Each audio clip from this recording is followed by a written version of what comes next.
仁义是贪婪者的工具，礼爱是利益者的手段。在这个混沌的世界中，到底什么才是我们应该追寻的真理呢？大家好，我是白能雪，今天我们要说的就是徐无鬼。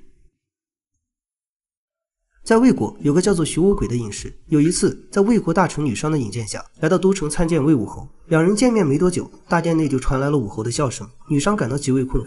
等到徐无鬼离开大殿后，女商就赶忙上前问他说：“先生到底是用什么方法让国君开怀大笑的呢？我之前为他介绍过诗书礼乐，也和他谈论过六韬三略，为他讲解前人治理国家的方法，找来许多大有功业的人来服侍，但却一直都未曾见他效果。你到底是用了什么方法呢？”徐无鬼说：“我只不过是告诉他我平时怎么选马选狗的罢了。”女商诧异地问：“就这么简单吗？”徐无鬼说：“你难道没听说过越地流亡人的故事吗？那些被流放的蛮荒之地的人，离开都城几天，见到故交老友就喜出望外；离开都城几月，见到曾有一面之缘的人就大喜过望；离开都城几年，见到和他穿相似衣物的人便欣喜若狂。这不就是离开的越久，思念之情就愈加深切吗？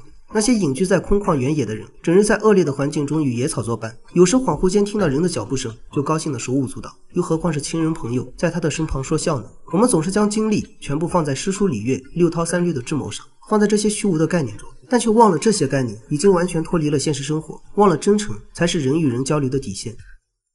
几年之后，徐无鬼再次拜访魏武侯，见到徐无鬼破衣烂衫的模样，魏武侯调侃地说：“先生不容易啊，整日隐居在山林之中，只能靠野草和野果度日，如今来见我，是想吃酒肉想疯了吗？”徐无鬼说：“我是来安慰你的。”武侯诧异地问：“你能安慰我什么？”徐无鬼说：“你心中每天充斥着各种欲望，身体被百般情绪操控，你已经丧失了生命的本质，但自己却无可奈何。你想要从过度的享受中解脱出来，可感官却又无法适应清淡。你作为大国的君主，整个宫殿堆金积玉，你用那么多为人的劳动来满足自己的感官享受，就算是这样，却还是找不到欲望的尽头。现在你精神被欲望耗空，身体又不能接受平淡，这不就是得病了吗？天地对每个人都是平等的，但你却将天下的快乐集结在自己一个人身上，这不就是在违反天道吗？”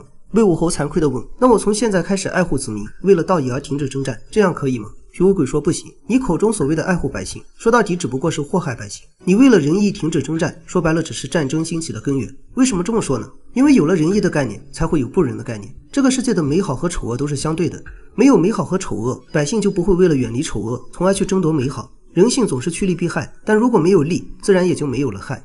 大凡制造了美好的名声，那名声多半会成为作恶的工具。有了大国的好，小国的坏，诸侯才会相互征伐，渴望自己成为大国。这么说起来是在推行仁义，但说到底推行的只是丑恶。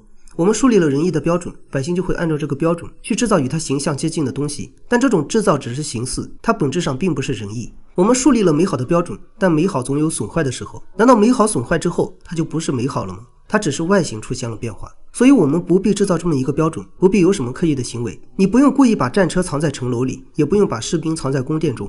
宣扬战争的残酷，就是在杜绝战争了吗？这杜绝的是残酷，而不是战争。在你眼中的爱护，对百姓来说未必就是爱护。你今天能为仁义而停止战争，明天就能为仁义而兴起战争。所以别再有什么刻意的想法了，能够做到无为，对百姓来说就是爱护了。我们再来看第二个故事。